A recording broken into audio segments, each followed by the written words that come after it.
Welcome back to my channel. आज की video में हम स्टार्ट करेंगे हमारा next part of the chapter that is nuclear magnetic resonance spectroscopy.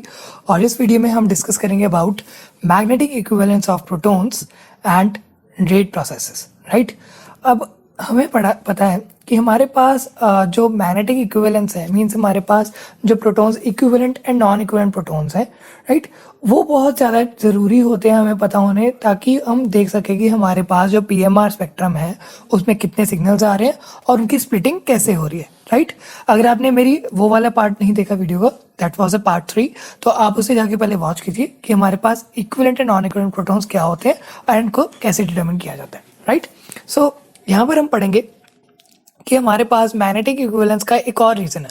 Right, magnetic equivalence जो है it depends upon the rate of certain molecular changes.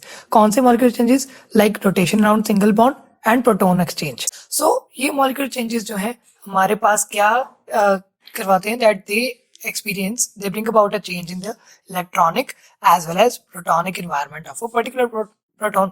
Right, जो हमारे पास प्रोटॉन है उसका इलेक्ट्रॉनिक और प्रोटॉनिक एनवायरनमेंट दोनों चेंज हो जाएगा। सो ये जो है मैग्नेटिक इक्विवेलेंस से हमारे पास रेट भी चेंज हो सकता है। राइट, अब इस कंसेप्ट को अंडरस्टैंड करने के लिए हम एक एग्जांपल लेंगे। हमारे पास एक एक्सपेरिमेंट है। यहाँ पर हम क्या करते हैं कि हमारे पास एक समझ लो हमारे पास जो पीएमआर स्पेक्ट्रोफोटोमीटर है उसको हम एक स्लो स्पीड ऑटोमेटिक कैमरा से कंपेयर करेंगे। राइट, हमारे पास यहाँ पर एक कैमरा है, this is a camera, and इसको हम इससे कंपेयर करेंगे हमारे पीएमआर स्पेक्ट्रम को। अगर हमारे पास कैमरा यूज करें to determine the photograph to determine the photograph of rotating wheel. Right, अगर हमारे पास एक रोटेटिंग व्हील है और उसकी फोटो हम क्लिक कर रहे हैं फ्रॉम दिस कैमरा, तो क्या होगा कि हमारे पास 2 टाइप्स की इमेजेस या 3 टाइप्स की इमेजेस आ सकती हैं। राइट, अगर तो व्हील जो है बहुत स्लो रोटेट करे, जैसे ये व्हील रोटेट कर रहा है, अगर ये बहुत स्लो रोटेट करे तो हमारे पास एग्जैक्ट इमेज आ जाएगी व्हील की, that is like this. Right, हमारे पास एक पर्टिकुलर इमेज बन जाएगी। अगर व्हील बहुत सारा फास्ट रोटेट करे तो हमारे पास क्या होगा, ब्लड स्पोक्स दिखेंगे, मतलब यहाँ पर ब्लर हो जाएगा, ये प्रॉपर नहीं देखेंगे स्पोक्स। एंड अगर हमारे पास व्हील बहुत ज्यादा फास्ट रोटेट करे तो फोटोग्राफ जो है उसमें जो है इंडिविजुअल स्पोक्स तो कहीं भी नहीं दिखेंगे, बट लेकिन एक पूरा ही सर्कल दिखेगा। सो दैट मीन्स कि हमारे पास स्पीड जो है हमारे पास कंपाउंड की, उस पर हमारा जो है पीएमआर स्पेक्ट्रम डिपेंड करता है, और उसकी जो डिफरेंट पीक्स हैं वो कैसे डिटरमिन होगी with the help of the rate with which the molecule is moving. So यहाँ पर हमने इस एक्सपेरिमेंट से देखा कि हमारे पास अगर फास्ट मूव करेगा तो इस तरीके की फिगर आएगी, और अगर स्लो मूव करेगा तो इस तरीके की फिगर आएगी, और अगर फास्ट मूव करेगा so then the figure will be like this.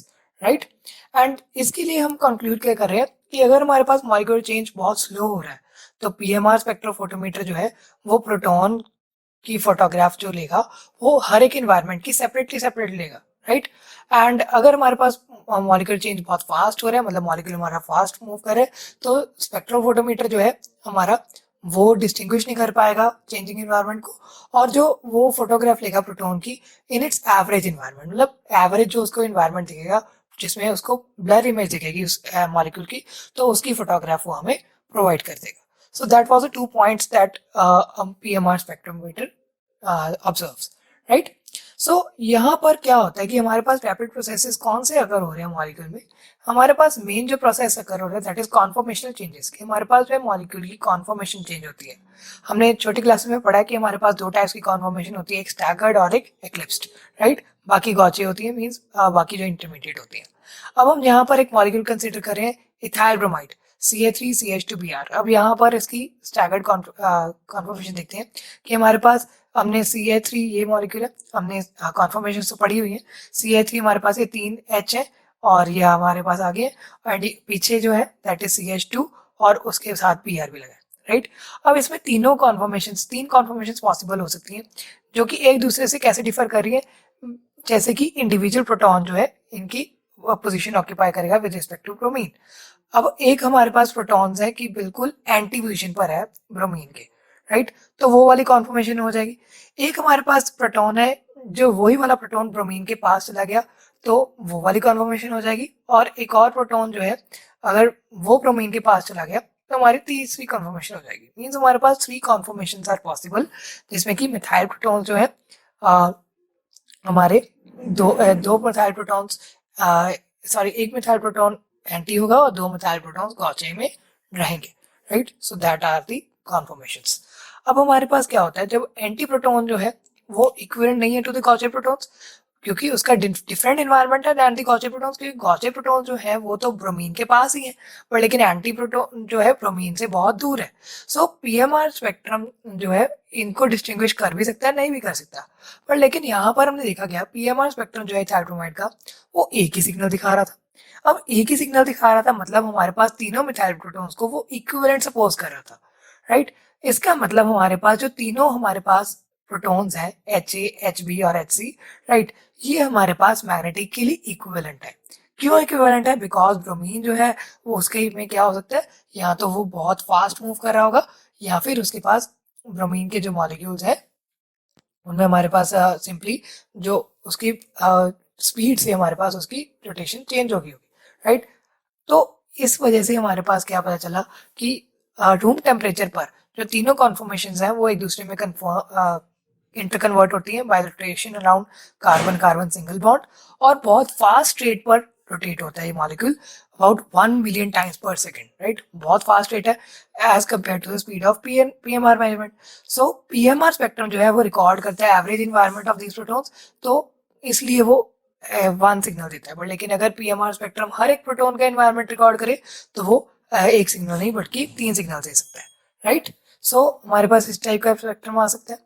अब नेक्स्ट हमारे पास है कि यहाँ देखिए कि हमारे पास जो पीएमआर स्पेक्ट्रम है उसमें CH3 में एक ही पीक थी और जो CH2 की है वो भी एक सिंगल पीक दे रहा है, राइट। ये स्प्लिटिंग तो हो रही है बिकॉज ऑफ कपलिंग कांस्टेंट, तो हमने स्प्लिटिंग के बारे में तो पढ़ा ही है, पर लेकिन यहाँ पर हमें ये पता होना चाहिए कि हमारे पीक्स जो है वो डिफरेंट नहीं बन रही due to different protons. Means हमारे पास सारे तीनों प्रोटॉन्स की एक पीक मतलब ए है, that means that these protons are जो है equivalent to each other, right.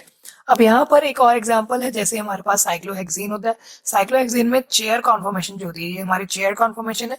इसमें जो प्रोटॉन्स हैं वो 6 इक्विटोरियल प्रोटॉन्स होते हैं, बट लेकिन ऑर्डिनरी कॉन्फॉर्मेशन में हमारे पास 6 एक्सियल प्रोटॉन्स भी होते हैं, बट लेकिन ऑर्डिनरी चेयर कॉन्फॉर्मेशन जो है अंडर ऑर्डिनरी कंडीशंस वो चेंज कर देती है into by rotation around carbon carbon single bond to the axial protons.